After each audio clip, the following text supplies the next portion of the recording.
জনাব ওয়াকারুজ্জামানকে নিয়ে নতুন জল্পনা কল্পনা এবং চারদিকে নতুন সংখ্যা। ওয়াকারুজ্জামানকে এই মুহূর্তে যারা পছন্দ করছেন তাদের মধ্যেও সংখ্যা, আর যারা বাংলাদেশের বিরুদ্ধে শক্তি তাদের মধ্যেও সংখ্যা। ভারত ভয় থরথর করে কাঁপছে, মার্কিন যুক্তরাষ্ট্র সন্দেহ করছে, চারদিকে সংখ্যার সংখ্যা। ইসলামপন্থীরা উপরে উপরে খুশি হচ্ছে, বাট আমি দেখি তাদের জন্য সংখ্যা। দর্শক, কি ওয়াকারুজ্জামানকে দেখলে চেনা যায় না যে কে? বাংলাদেশের কোন সিটিং সেনাপ্রধান এত বড় এত সুন্দর দাড়ি রেখেছেন এবং এত সুন্দর নুরানি চেহারা, নামাজি, this is for the first time, এবং প্রকাশ্যে দাঁড়িয়ে রাখছেন সেনাপ্রধান, তাও আবার হাসিনা অ্যাপয়েন্টেড সেনাপ্রধান। যদি ওয়াকারুজ্জামান ডাক্তার শফিকুর রহমান অ্যাপয়েন্টেড হতেন অথবা অন্য কেউ অ্যাপয়েন্টেড হতেন, একটা কথা ছিল, তাকে দেখলে ইরানি জেনারেলের মতো মনে হয়। জাস্ট একটু ইমাজিন করেন যে হাসিনা অ্যাপয়েন্টেড সেনাপ্রধান, তার এত সুন্দর নুরানি দাড়ি, এইসব মেলানো খুব কঠিন। শুধু কি তার নুরানি দাড়ি এটা না, শুধু এখানে সীমাবদ্ধ নয়। দর্শক, আপনারা জানেন যে সেনাবাহিনীতে অনেকগুলো ব্যাটালিয়ন থাকে, কোর থাকে, কোম্পানি থাকে। এগুলোর নাম, বিশেষ করে কয়েকটা ব্যাটালিয়নের নাম খোলাফায়ে রাশেদার নামে এগুলো করা হচ্ছে। আবু বকর রাদিয়াল্লাহু আনহু, ওসমান রাদিয়াল্লাহু আনহু, আলী রাদিয়াল্লাহু আনহু, এদের নামে করা হচ্ছে। আবার ফাতেমা রাদিয়াল্লাহু আনহুর নামেও বিভিন্ন স্থাপনা করা হচ্ছে। এবং একই সাথে এগুলো হিসাব মেলানো খুব কঠিন, বা রাজনীতিতে একটা জল্পনা কল্পনার জন্ম দিয়েছে, শঙ্কার জন্ম দিয়েছে। যেমন মাননীয় প্রধানমন্ত্রী চীন সফরের পর বিরোধী দলীয় নেতার সাথে প্রধানমন্ত্রী ঘনিষ্ঠতা এবং সরকারি দল বিরোধী দল চমৎকার সম্পর্ক, এবং একই সাথে সরকারি দলের প্রতিনিধি বিরোধী দলের প্রতিনিধি চীন যাওয়া, রাজনৈতিক বিরোধ অনেকটা কমে যাওয়া, আমির জামাত প্রধান বিরোধী দলীয় নেতার এলাকার উন্নয়নের দায়িত্ব নেওয়া সরকারের পক্ষ থেকে, আবার ভারতপন্থী মিডিয়াগুলো জামাতের বিরুদ্ধে জল প্রচারণা, এগুলো সব একই সূত্রে কথা। এগুলো তাৎপর্য কি ঘটতে পারে? দর্শক, প্রথম কথা হচ্ছে যে দেখেন, মাননীয় সেনাপ্রধান, মাননীয় বললাম, সম্মানিত লোক, যেহেতু তিনি বাহ্যিকভাবে হলেও ধর্মীয় একটা আবহ তার মধ্যে দেখছি এবং ইসলামপন্থীদের এটা একটা অনুভূতির সাথে সম্পর্কিত, যে তার স্বপ্ন দেখে বাংলাদেশের সেনাপ্রধান হবেন, দাঁড়িয়ে রাখা একজন লোক, দেখতে ইরানি জেনারেলের মতো লাগবে, এবং বাংলাদেশের এই সেনাবাহিনীর বিভিন্ন ব্যাটালিয়ান, কোম্পানি, কোর, এদের নাম হবে স্যার খলিফার নামে, ইসলামের বিখ্যাত ব্যক্তিদের নামে। এবং এই শিরকি যে শিক্ষা অনির্বাণ, এগুলো থাকবে না। শিক্ষা অনির্বাণ বন্ধ হয়ে গেছে, বন্ধ করে দেওয়া হয়েছে বলে আমরা শুনতে পাচ্ছি, আই এম নট শিওর। মানে একটা ইসলামাইজেশন ভাব লক্ষ্য করছে। এটা ইসলামপন্থীদের জন্য অবশ্যই সুখবর, আনন্দের, তারা ভালোভাবে নিচ্ছে এবং তারা জনাব সেনাপ্রধান ওয়াকারুজ্জামানের জন্য দোয়া করছেন।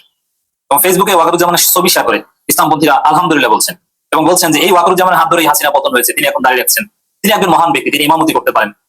কিন্তু রাজনীতি এত সরল, এত সোজা না। এখানে আমি আরেকটা ব্যাখ্যা দিতে চাই, যেটা ইসলামপন্থীদের জন্য বুমেরাং হতে পারে। অবশ্য বাস্তবে যাই হোক না কেন, বঙ্গু সেকুলার ভারতপন্থী মোদীর অনুসারীদের জন্য ইটস ভেরি টাফ যে বাংলাদেশের সেনাপ্রধান এরকম দাঁড়িয়ে রাখবে, আবার বাংলাদেশের সেনাবাহিনীর বিভিন্ন কোম্পানি, ব্যাটালিয়ান, কোর, এগুলোর নাম হবে ইসলামের খলিফাদের নামে, বিখ্যাত ব্যক্তিদের নামে, এবং শিক্ষা অনির্বাণ উঠে যাবে।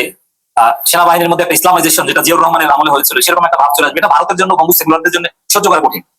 এটা এদিক থেকে ভালো, বাট এই ভালোর আড়ালে ভিন্ন কিছু হতে পারে, শঙ্কা আছে। এখানে হঠাৎ করেই জামাত ইসলামের বিরুদ্ধে, তাদের বিরুদ্ধে আকিদাগত বিভিন্ন অপবাদ দিয়ে একটা ভয়াবহ প্রচারণা আমরা লক্ষ্য করছি।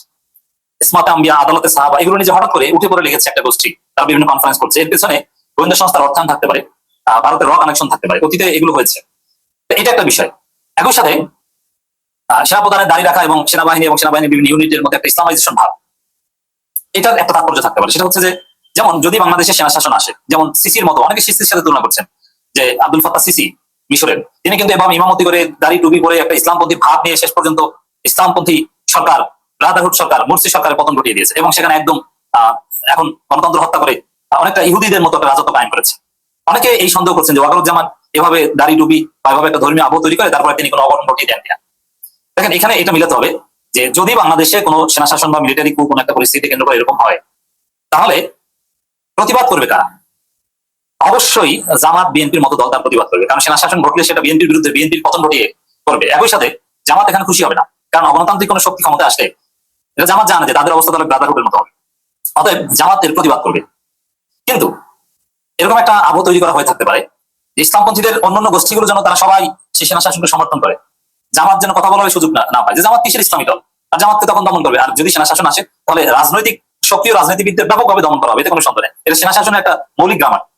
যেমন বিএনপি, জামাত, এনসিপির গুরুত্বপূর্ণ নেতা সবাইকে জেনে নেবে, তাহলে সেনা শাসন তো চালানো যাবে না। এবং যে প্রেক্ষাপটে সেনা শাসন আসবে, সেই প্রেক্ষাপট হয়তো বিএনপি, জামাত, এনসিপির মধ্যে অস্থিরতাকে ঘিরেই, অতএব তাদেরকে জেনে নেওয়া এটা অনিবার্য হবে। তো সেই জায়গায় অন্যান্য ইসলামপন্থী যারা আছে, যারা গোয়েন্দা সংস্থার মাধ্যমে ব্যবহৃত হয়, এবং চরমনাই হতে পারে, হেফাজত বা কমিভিত্তিক নানান দল বা আহলে হাদিস, এরা সবাই এই সেনাপ্রধানকে সমর্থন করবে, সমর্থন করার পক্ষে বয়ান উৎপাদন করবে। এই যে দেখেন, এই হচ্ছে প্রকৃতি ইসলাম। জামাত আবার কিসের ইসলাম? তারা তো ইসলাম না, তারা আকীদা ডিমোরালাইজ করতে অলরেডি প্রচারণা শুরু হয়েছে গোয়েন্দা সংস্থার অর্থায়নে। এরকম একটা বিষয় হয়ে থাকতে পারে। অতএব নানানভাবে ক্রিটিক্যালি বিষয়টা দেখতে হবে এবং সজাগ থাকতে হবে।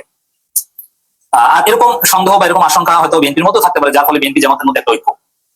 অতএব আমরা এই বিষয়টা এইভাবে দেখবো যে সেনা প্রধানের মধ্যে যে ইতিবাচক পরিবর্তন, অবশ্যই এটা অ্যাপ্রিসিয়েট করতে হবে বাহ্যিকভাবে, যেহেতু বঙ্গ সেকুলার এবং ভারতপন্থীরা এটা সহ্য করতে পারে না।